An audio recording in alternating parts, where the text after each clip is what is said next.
May mga gabi bang parang walang kasunod na umaga? Yung pakiramdam na kahit anong gawin mo, parang hindi ka na makaalpas sa bigat ng mundo. Maraming tao ang nakangiti sa harap ng iba, pero sa loob may mga sugat na hindi nila masabi. Tahimik silang lumalaban sa mga laban na hindi nakikita ng iba. Ngunit sa bawat pagod na kaluluwa, sa bawat pusong halos sumuko, may apoy na patuloy na naglalagablab, maliit man pero ayaw mamatay. Ang pag-asa ay hindi isang ilusyon. Ito ay sandigan ng mga taong natutong bumangon sa gitna ng kawalan. Ito ang lakas ng isang ina na patuloy na nagsusumikap para sa kanyang anak kahit pagod na. Ito ang tapang ng isang ama na bumabangon araw-araw kahit nabigo na sa maraming pagkakataon. Ito ang tahimik na panalangin ng isang taong iniwan pero nananatiling naniniwala na may dahilan ang lahat ng nangyayari. Minsan darating ang mga araw na parang wala nang saysay ang lahat, pero huwag mong kalimutan na ang pag-asa ay hindi kailangang maramdaman para ito'y maging totoo. Dahil minsan, ang tunay na pag-asa ay naroon sa mga sandaling pinipili mong huminga kahit masakit, sa mga oras na pipiliin mong lumakad, kahit hindi mo alam kung saan ka dadalhin ang daan. Ang bawat sugat ay aral, ang bawat luha ay binhi ng karunungan, at ang bawat pagkadapa ay paalala na buhay ka pa. Kaya huwag mong sayangin ang pagkakataong mabuhay nang may tapang, kahit mahirap, kahit mag-isa, kahit hindi sigurado. Sapagkat sa bawat pagtitiis at pagsubok, unti-unting hinuhubog ng buhay ang iyong kaluluwa para maging matatag, marunong at payapa. Sabi ni Seneca, sometimes even to live is an act of courage. Kaya kaibigan at kapatid, muli, inaanyayahan kita na mag-subscribe sa ating channel para lagi kang updated sa mga bagong videos na aking gagawin at babago sa pananaw mo sa buhay. At ngayon na napag-usapan natin kung gaano kahalaga ang pag-asa sa gitna ng unos, pag-usapan naman natin ang mga dahilan kung bakit hindi mo kailanman dapat hayaang mawala ito sa puso mo. Dahil minsan hindi ka kulangan ng kakayahan ng pumipigil sa atin, kundi ang pagkawala ng paniniwala na may saysay pa ang lahat. Unang dahilan, lahat ng bagay ay panandalian lamang. Sa bawat yugto ng buhay, dumarating ang mga sandaling parang walang katapusan ang sakit. May mga gabi na tila walang kasunod na umaga at mga umagang punong-puno ng bigat na ayaw mawala. Pero sa likod ng lahat ng iyon, may isang katotohanang madalas nating kalimutan. Walang bagay sa mundong ito ang nananatili magpakailanman. Lahat ay dumaraan, lahat ay nagbabago, lahat ay lilipas din. Ang sakit na nararamdaman mo ngayon, darating ang panahon na mapapalitan yan ng kapayapaan. Ang mga luha na bumabagsak ngayon, matutuyo rin yan habang lumilipas ang mga araw. Tulad ng ulan na unti-unting humihina hanggang sa tuluyang huminto, ganun din ang bawat unos na dumadaan sa buhay mo. Walang bagyo na panghabang buhay, walang gabi na walang umaga. Ang lahat ng bagay ay gumagalaw, umuikot at lumilipas ayon sa takbo ng panahon. Sa pilosopiya ng mga Stoic, tinuturo nila ang tinatawag na impermanence. Ang katotohanang lahat sa mundo ay pansamantala lamang. Ang kalungkutan, kasiyahan, tagumpay at kabiguan ay bahagi ng isang tuloy-tuloy na pag-ikot ng buhay. Hindi natin kayang kontrolin ang takbo ng tadhana, pero kaya nating kontrolin kung paano tayo tutugon. Kapag natutunan mong tanggapin na ang lahat ay nagbabago, mawawala ang takot mong mawala. Dahil mauunawaan mong kahit ang pagkawala ay bahagi rin ng pag-unlad. Ang mga sugat na iniwan ng kahapon ay hindi itinakdang manatili upang sirain ka. Ang mga ito ay paalala lamang na minsan kang nasaktan, ngunit hindi ka tinalo. Habang tumatagal, ang sakit ay nagiging aral. Ang aral ay nagiging karunungan at ang karunungan ay nagiging lakas. Kaya huwag mong hayaang lamunin ka ng lungkot na pansamantala lamang. Sapagkat ang mga bagay na dinadala mo ngayon, lilipas din gaya ng lahat ng dumaan sa iyong buhay noon. Kapag natutunan mong yakapin, ang katotohanang lahat ay panandalian, mas madali mong matatanggap ang mga bagay na hindi mo kayang baguhin. Mas mauunawaan mong hindi mo kailangang pigilan ang pagbabago dahil ito ang nagbibigay ng kahulugan sa bawat karanasan. Ang pagkawala ay hindi wakas, kundi daan upang may bagong dumating. At kapag dumating ang panahon na maramdaman mong parang pagod ka na, huminto ka sandali at tingnan mo kung gaano kalayo na ang iyong narating. Lahat ng sakit na dati mong akala ay hindi mo malalampasan, nalampasan mo. Lahat ng gabi na akala mo ay katapusan na, umabot ka pa rin sa panibagong umaga. Kaya anuman ang pinagdadaanan mo ngayon, maniwala ka. Hindi ito mananatili magpakailanman. Ang buhay ay tulad ng alon sa dagat. May mga pagkakataong mataas, may mga pagkakataong humuhupa ngunit laging gumagalaw. Kaya kung ikaw man ay nasa gitna ng unos ngayon, magtiwala ka. Darating din ang panahon na titila ang hangin, tatahimik ang dagat, at muling sisikat ang araw para sa iyo. Lahat ng bagay ay panandalian lamang, at sa paglipas ng panahon, ang sakit na bumigat sa iyong puso ay magiging alaala ng iyong katatagan. Ikalawang dahilan, ang pagdurusa ay hindi kaaway kundi guro. Sa mundong takot sa sakit at hirap, marami ang tumatakas sa pagdurusa na parabang ito ay sumpa. Ngunit sa pilosopiya ng mga Stoic, ang pagdurusa ay hindi parusa ng kapalaran. Ito ay isang guro na nagtuturo ng mga bagay na hindi kailanman maituturo ng kaginhawahan. Sa bawat luha, sa bawat pagkabigo, at sa bawat sandaling parang nawawala ang lahat, may aral na tahimik na humuhubog sa iyong pagkatao. Kapag ang isang bakal ay pinapainit sa apoy at binubuo ng panday, hindi ito parusa sa bakal, kundi paraan upang ito ay tumatag. Ganon din ang tao. Ang mga pagsubok na dumaraan ay hindi upang sirain ka, kundi para palakasin ka. Ang mga sugat na dala mo ay hindi marka ng kahinaan, kundi patunay na may mga laban kang pinili mong harapin kaysa takasan. Ang pagdurusa ay salamin ng katotohanan na ang buhay ay hindi perpekto. At sa pagtanggap ng katotohanan iyon, natututo kang yakapin ng pagiging totoo, hindi ang pagiging komportable. Ang mga Stoic ay naniniwala na hindi natin dapat iwasan ang hirap, bagkus ay harapin ito ng may dangal at kapanatagan. Dahil sa pagharap sa sakit, doon mo makikilala kung sino ka talaga at kung gaano kalalim ang iyong kakayahang magpatawad, magtiis at magmahal. May mga araw na pakiramdam mo, hindi mo na kaya. Parang paulit-ulit na lang ang sakit at wala kang makitang dahilan para magpatuloy. Ngunit kapag pinili mong huminga at magpatuloy kahit nasasaktan, doon ka nagiging higit pa sa dati mong sarili. Ang pagdurusa ay parang matigas na guro na hindi marunong ngumiti. Pero pagkatapos ng bawat aral, mas matibay kang tao, hindi mo kailangang magustuhan ang sakit upang maunawaan ang halaga nito. Minsan sapat na ang tanggapin na may mga bagay na kailangang pagdaanan bago mo maabot ang kapayapaan. Ang isang punong kahoy ay hindi lumalalim ang ugat sa panahon ng ginhawa. Tumitibay ito kapag dumarating ang bagyo. At tulad ng punong iyon, ikaw man ay lumalalim, tumitibay, at lumalago sa bawat unos na dumaraan sa buhay mo. Sa bawat paghihirap na iyong tinitiis, may binubuong anyo ng lakas na hindi mo pa nakikita. Sa bawat kabiguan na iyong nilampasan, may karunungang unti-unting umuusbong sa iyong kalooban. Kapag natutunan mong yakapin ang pagdurusa bilang bahagi ng paglalakbay, mawawala ang takot mo dito. Dahil mauunawaan mong ang bawat sakit ay may layunin at ang layuning iyon ay para hubugin ang kaluluwa mong marunong magmahal, magtiis at manatiling matatag kahit wala nang natitira, kundi pag-asa sa huli. Hindi ang ginhawa ang nagtuturo sa atin kung sino tayo, kundi ang hirap na tinitiis natin ng may tapang. Kaya kapag naramdaman mong pagod ka na, huwag mong ituring na kabiguan ang iyong sakit. Tingnan mo ito bilang paanyaya ng buhay na matutong maging matatag, sapagkat ang pagdurusa, kapag tinanggap mo ng buong puso, ay nagiging apoy na magpapalakas sa iyong kaluluwa. Ikatlong dahilan, ang kabiguan ay daan, hindi katapusan. Sa buhay walang sino mang nakaiwas sa pagkadapa. Lahat tayo ay dumaan sa mga sandaling tila gumuho ang lahat ng ating pinaghirapan. May mga araw na parang walang saysay ang bawat pagsisikap at ang tanging tanong sa isipan ay kung bakit kailangang paulit-ulit tayong mabigo. Ngunit sa ilalim ng lahat ng pait na iyon, may lihim na biyaya ang kabiguan na madalas nating hindi nakikita. Ang kabiguan ay hindi dulo ng daan, kundi bahagi ng paglalakbay. Ito ang humuhubog sa ating karunungan, disiplina, risal, at kababaang loob. Tulad ng isang mandirigma na paulit-ulit na natatalo sa laban bago siya maging bihasa, ganun din ang tao.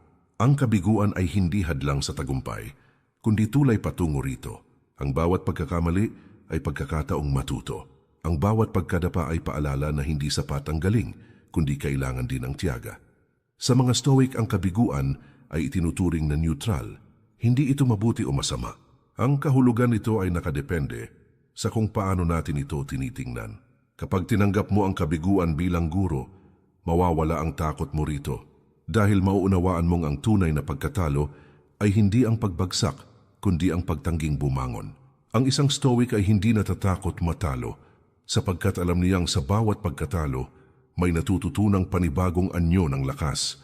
Maraming tao ang hindi umaabot sa tagumpay dahil natatakot silang masaktan muli. Pero paano mo makikita ang liwanag kung hindi ka kailanman lumabas sa dilim? Ang kabiguan ay hindi hadlang kundi daan patungo sa tamang direksyon.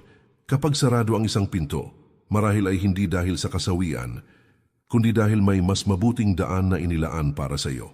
Ang tadhana ay marunong magturo sa paraang masakit pero tapat. Ang isang buto ay kailangang ilibing sa dilim bago ito tumubo at maging halaman. Ganon din ang tao. Kailangang malubog ka muna sa kabiguan bago ka tuluyang lumago. Kapag natutunan mong tingnan ang iyong mga pagkakamali bilang hakbang, hindi bilang hadlang, mas mauunawaan mong bawat sakit ay may tinuturo, bawat pagsubok ay may dahilan. Minsan masakit tanggapin na hindi lahat ng pinaghirapan mo ay magbubunga ng inaasahan mo. Pero doon pumapasok ang kababaang loob. Ang pagtanggap na hindi mo kontrolado ang resulta, ngunit kontrolado mo ang iyong pagsisikap. Kapag bumagsak ka, bumangon ka hindi dahil sigurado kang mananalo, kundi dahil ayaw mong manatiling talunan.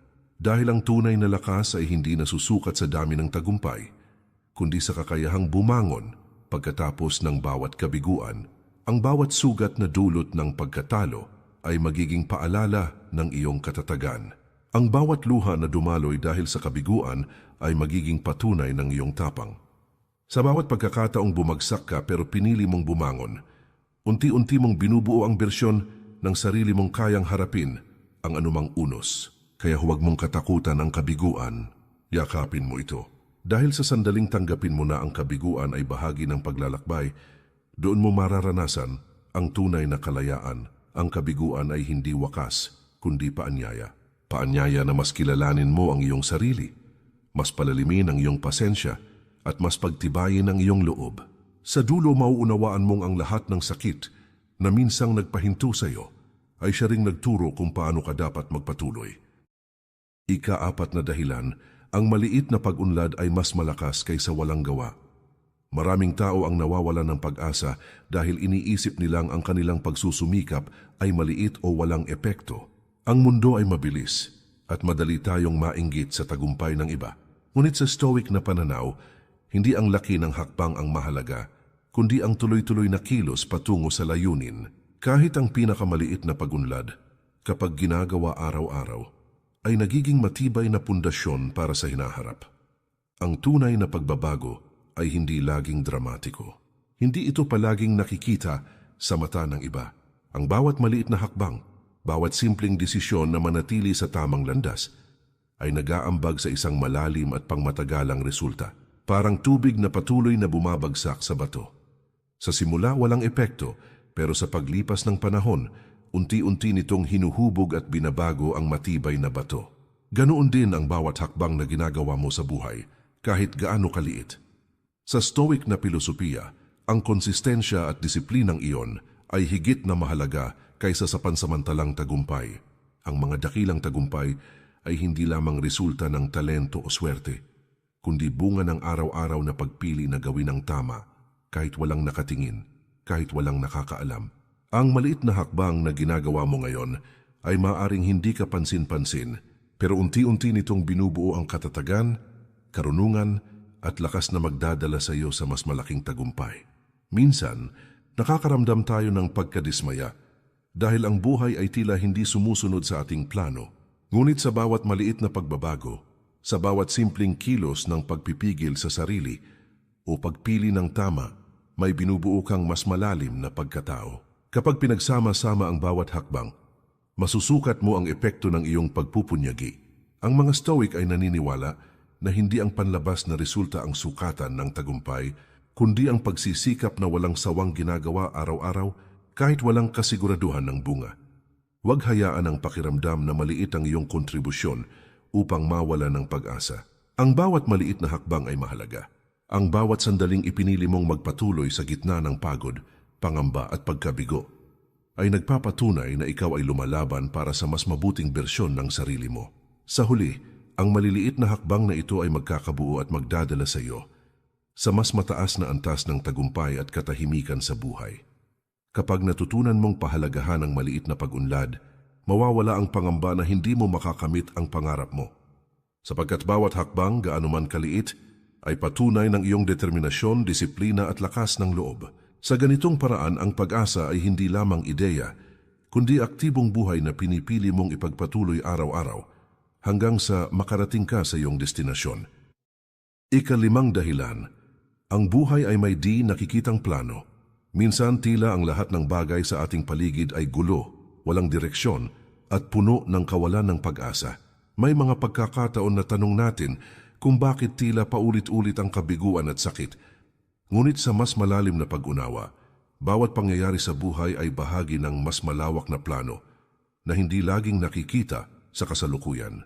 Ang mga Stoic ay nagtuturo na ang mundo ay may sariling kaayusan at bawat karanasan, mabuti man o masama, ay may dahilan sa mas malaking larawan. Ang bawat pagsubok na dinaranas mo ngayon ay hindi basta pangyayari lamang. Ito ay bahagi ng paghubog ng iyong pagkatao, ng paglinang ng iyong lakas, at ng paghubog ng kakayahan mong harapin ang hinaharap. Ang mga kabiguan ay hindi palpak na pagtatapos kundi hakbang sa tamang landas. Ang sakit ay hindi parusa, kundi paalala na may kailangang matutunan ang iyong puso at isipan. Kahit na sa mga sandaling pakiramdam mo wala ng saysay, may tinatagong dahilan ng bawat karanasan. Ang mga Stoic ay naniniwala na hindi natin kontrolado ang lahat ng nangyayari sa buhay, ngunit may kontrol tayo sa ating pananaw at reaksyon. Kapag pinili mong harapin ang mga pangyayari ng may katahimikan at tapang, mas nauunawaan mo ang kahulugan ng bawat hakbang sa landas mo. Ang mga pangyayaring akala mo ay tila aksidente o kasawian, sa tamang panahon ay magbibigay ng aral at magbubukas ng mas malinaw na daan patungo sa layunin mo. Kadalasan, nawawalan tayo ng pag-asa dahil nakikita lamang natin ang kasalukuyang hirap at hindi ang kabuuang larawan. Pero sa bawat pagkatalo, bawat pagluha at bawat sandaling tila walang patutunguhan, may itinatagong aral at direksyon para sa ating hinaharap. Ang mahirap na sandali ay parang gabay na tahimik na nagtuturo na nagaanyaya sa atin na magtiis, matuto at magpatuloy. Sa huli, ang pananaw na may mas malawak na plano ang buhay ay nagbibigay lakas at tibay sa puso. Hindi mo kailangan makita agad ang buong larawan para magpatuloy. Sa bawat hakbang na ginagawa mo ngayon, sa bawat pagsusumikap na hindi nakikita ng iba, unti-unti mong binubuo ang daan patungo sa mas maliwanag na bukas. Ang di nakikitang plano ng buhay ay palaging nandyan, at ang bawat pagpipili ang ginagawa mo sa kasalukuyan ay bahagi ng mas malaking kwento ng iyong paglago at tagumpay. Kaya kahit na ang mundong tila magulo at puno ng kawalan ng pag-asa, maniwala ka na bawat pangyayari ay may dahilan. Ang bawat hamon, bawat hirap at bawat kabiguan ay nagtuturo sa iyo kung paano maging matatag, marunong at handa sa mas mabuting hinaharap. Sa pagtanggap sa mas malawak na plano ng buhay, ang pag-asa ay hindi lamang muling sumisibol, kundi nagiging matibay na pundasyon ng iyong patuloy na paglalakbay. Ika-6 na dahilan, ang kapangyarihan ng pananaw sa buhay. Maraming tao ang nawawala ng pag-asa dahil nakatuon lamang sila sa panlabas na pangyayari at nakakaligtaan ang kapangyarihan ng kanilang sariling pananaw. Ang mundo ay puno ng hamon at hindi palaging patas, ngunit may isang bagay na laging nasa iyong kontrol: kung paano mo titingnan ang lahat ng nangyayari. Ang Stoic na pilosopiya ay nagtuturo na ang tunay na kalayaan at kapayapaan ay nagmumula sa kakayahang piliin ang pananaw sa buhay kahit sa gitna ng kaguluhan. Kapag natutunan mong tingnan ang hirap bilang guro at ang kabiguan bilang hakbang patungo sa karunungan, mawawala ang takot at kawalan ng pag-asa. Ang pananaw mo sa bawat karanasan ang siyang magtatakda kung magiging hadlang o tulay ang mga ito. Ang mga sugat, pagkabigo at sakit ay hindi permanente, ngunit ang paraan ng pagtingin mo sa mga ito ay maaaring gawing sandigan ng lakas. Ang mga Stoic ay naniniwala na hindi ang mga pangyayari ang nagtatakda ng ating damdamin, kundi ang kahulugan na ibinibigay natin sa mga ito. Kapag pinili mong lumapit sa buhay na may katahimikan at pagtanggap, bawat hamon ay nagiging oportunidad para sa paglago. Ang bawat bagyong dumaraan sa iyong buhay ay hindi upang wasakin ka, kundi upang hubugin ang iyong karakter, disiplina at kakayahang magtiis. Minsan, mahirap tanggapin na ang lahat ay nasa ating pananaw lamang. Madaling madala ng emosyon at mawalan ng pag-asa sa harap ng kabiguan o sakit. Ngunit kapag natutunan mong ituring ang bawat hamon bilang bahagi ng landas at hindi bilang parusa, unti-unti mong maiuugnay ang kapayapaan sa kalooban mo. Ang pananaw mo ang nagbibigay kahulugan sa bawat sandali at dito mo matutuklasan na ang pag-asa ay hindi nakabase sa panlabas na mundo kundi sa lakas ng iyong isip at puso. Sa huli, ang kapangyarihan ng pananaw ay nagbibigay daan sa iyo upang manatiling matatag sa kabila ng anumang unos. Ang bawat araw, gaano man ito kahirap, ay may pagkakataong ipakita ang iyong lakas sa pamamagitan ng tamang pananaw. Kapag napagtanto mong ang pag-asa ay laging nasa loob mo, hindi ito mawawala kahit anong dumaan sa buhay. Sapagkat sa kalooban na puno ng malinaw at matatag na pananaw, makakakita ka ng liwanag kahit sa pinakamadilim na sandali. Ikapitong dahilan, ang pag-asa ay pundasyon ng tunay na tapang. Sa gitna ng dilim at unos, marami ang naniniwalang ang tapang ay ang kawalan ng takot. Ngunit ang tunay na tapang ay mas malalim kaysa rito. Ito ay nakaugat sa kakayahang patuloy na tumayo at lumaban, kahit alam mong maaaring masaktan ka muli. Ang pag-asa ang nagiging pundasyon ng tapang na ito, sapagkat nagbibigay ito ng dahilan upang magpatuloy kahit wala pang katiyakan sa hinaharap. Kapag pinili mong maniwala na may mabubuting darating, hindi dahil ligtas o madali ang buhay, kundi dahil naniniwala ka sa kakayahan mong harapin ang bawat hamon, doon mo matutuklasan ng tunay na lakas. Ang mga Stoic ay nagtuturo na ang tapang ay hindi kawalan ng takot, kundi ang kakayahang kumilos sa kabila nito. Ang pag-asa ang ilaw na gumagabay sa mga hakbang na ito, ang gabay na hindi nagpapadala sa desperasyon o kawalan ng pag-asa. Sa bawat pagkadapa at bawat pagkabigo, may pagkakataon kang bumangon ng mas matatag. Ang bawat sugat at bawat luha ay hindi lamang tanda ng hirap, kundi paalala ng kakayahan mong magtiis at magmahal sa buhay. Ang pag-asa ang nagbibigay ng lakas upang hindi lamang basta makaraos, kundi upang lumago, matuto at magpatuloy sa mas mataas na antas ng pagkatao. Kapag naintindihan mo na ang pag-asa ay pundasyon ng tapang, mawawala ang takot na mawala ng direksyon. Sa halip, magkakaroon ka ng tiwala sa sarili at sa proseso ng buhay. Ang bawat hakbang, gaano man kaliit o mahirap, ay nagiging simbolo ng iyong tapang at determinasyon. Ang pag-asa ay hindi pangarap lamang, kundi aktibong kapangyarihan na nagpapatibay sa loob mo sa bawat sandali ng hamon at kawalan ng katiyakan. Sa huli, ang pag-asa ang huling sandata ng isang taong tunay na matatag. Sa pamamagitan nito, nakikita mo na bawat hamon ay may layunin, bawat hirap ay may dahilan, at bawat pagkadapa ay hakbang patungo sa mas mataas na bersyon ng sarili mo. Kaya sa bawat pagsubok na dumaraan sa buhay, hawakan ang pag-asa, sapagkat dito mo matatagpuan ang lakas na magpapatuloy sa iyo, humubog sa iyo, at magbibigay daan sa tunay na tapang. Ang buhay ay hindi palaging patas at hindi rin palaging madali.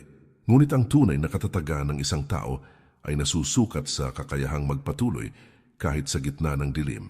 Ang bawat pagkatalo, bawat sugat, at bawat paghihirap ay hindi wakas kundi hakbang patungo sa mas matatag at mas malalim na pagkatao. Ang pag-asa ay hindi simpleng ilusyon, kundi pundasyon ng tapang, gabay sa mga desisyon, at ilaw na naglalakad kasama mo sa bawat landas ng buhay.